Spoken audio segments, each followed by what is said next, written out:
Hello guys again and welcome back to another unboxing, viewing and testing. And today I have this Parkside plasma cutter and I'm just wondering myself how it looks inside, what parts it has.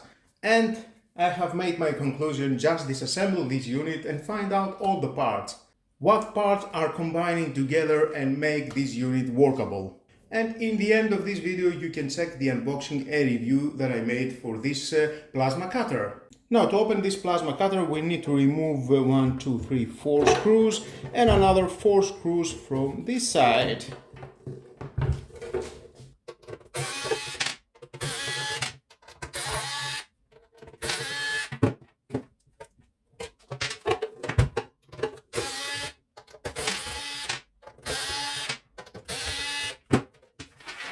Eight screws, remove it.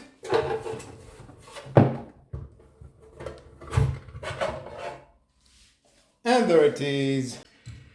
Now we've got 1, 2, 3. This is the larger, the main board. Wow.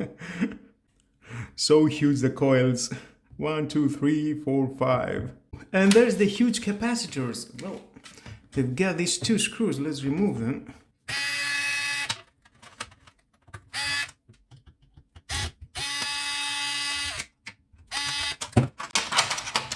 Remove this protective film. There are the capacitors.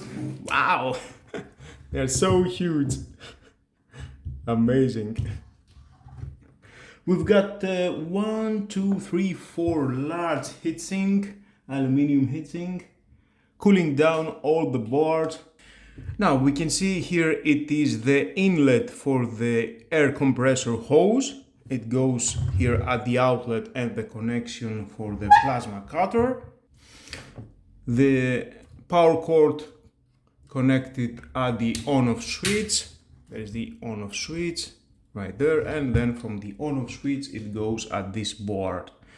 From this board it gives power to the main board, the large board at the back. And there we've got this board. It is for the adjustable knob from 15 amps to 40 amps.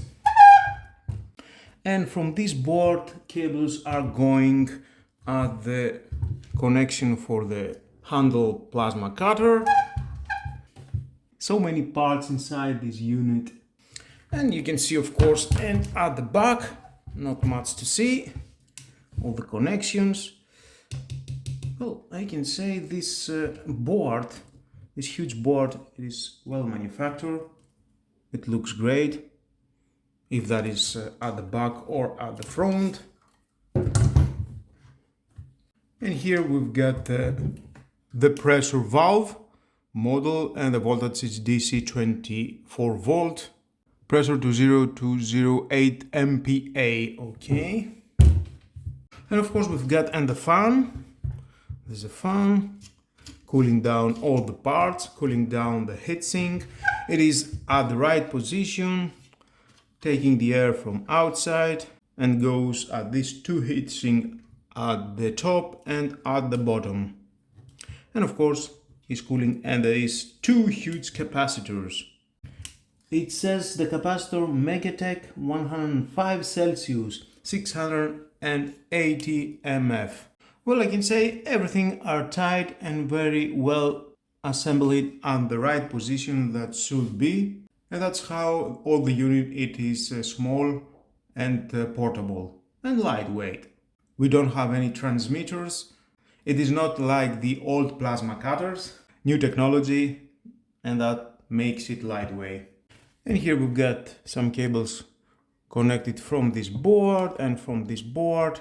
It is for the plasma burner plug.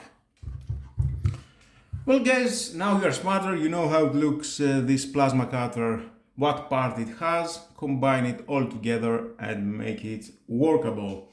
Well, let's assemble it again.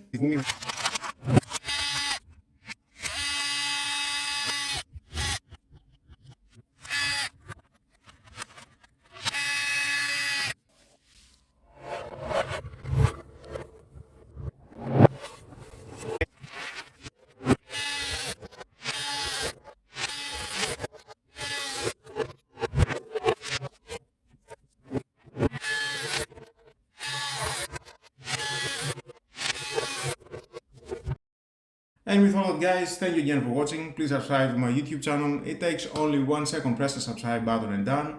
Share this video, you never know who may need it, and hit the notification bell because more videos in the future are coming and you don't want to miss it. Have a nice and lovely day. Bye bye.